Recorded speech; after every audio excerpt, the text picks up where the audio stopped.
বাংলাদেশের আনারসের রাজধানী টাঙ্গাইলের মধুপুরের আনারস শুধু রসে টইটুম্বুর নয়, এর গন্ধ আর স্বাদ ছড়িয়ে আছে দেশের আনাচে কানাচে। কিন্তু এই আনারসের ঐতিহ্য একসময় হারাতে বসেছিল এক ভয়াবহ বিপদের মুখে। সাধারণত আনারস বাগানে পরিপক্ক হতে সময় লাগে ৫ থেকে ৬ মাস, কিন্তু লোভে পড়ে সময়ের আগেই ফল পেতে শুরু হয় রাসায়নিকের ব্যবহার। ওষুধে ক্ষতিকর আমাগরও তো ২-৪টা খাওয়া লাগে, এরা আমাগর বাল বাচ্চারাও খায়, আমাগর মতো মাইসেই তো কিনে নিয়ে খায়। এই জন্য একটু কম দেই যাতে ক্ষতি না হয়। ফুল ফোটার সময় কৃষকরা আনারসে স্প্রে করতে শুরু করেন মাত্রাতিরিক্ত প্ল্যানোফিক্স।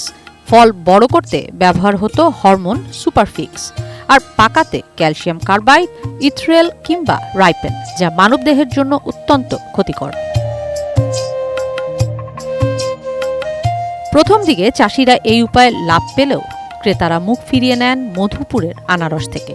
বাজারে বিশ্বাস হারায়, আনারসের খ্যাতি নেমে যায় তলানিতে, চাষিরা পড়েন মহাসংকটে।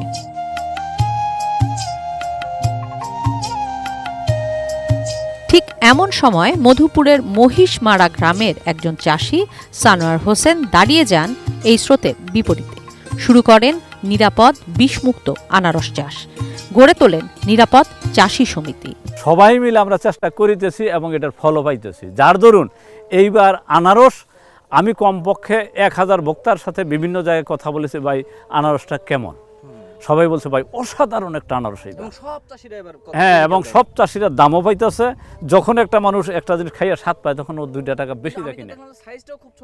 না, সাইজও তো বড়, সাইজ বড়, কারণ সাইজটা তো নির্ভর করে জমির উর্বরতার উপর।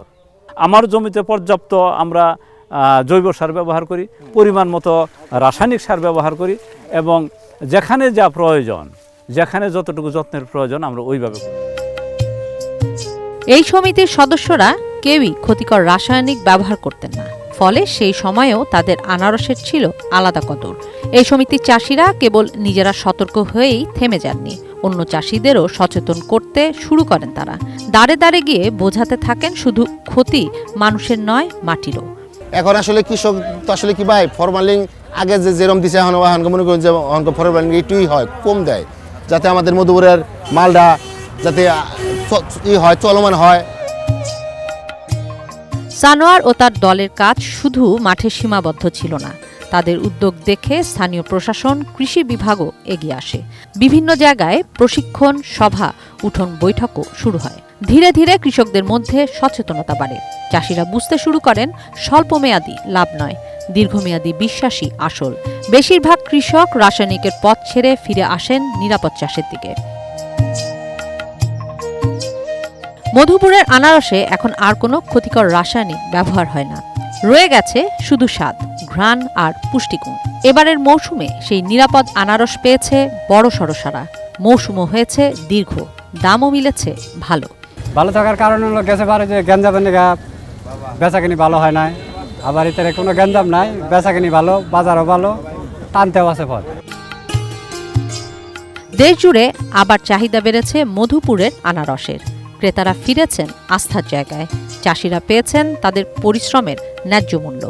একজন সানোয়ার হোসেনের সাহস আর অটল বিশ্বাস বদলে দিয়েছে পুরো একটি জনপদকে।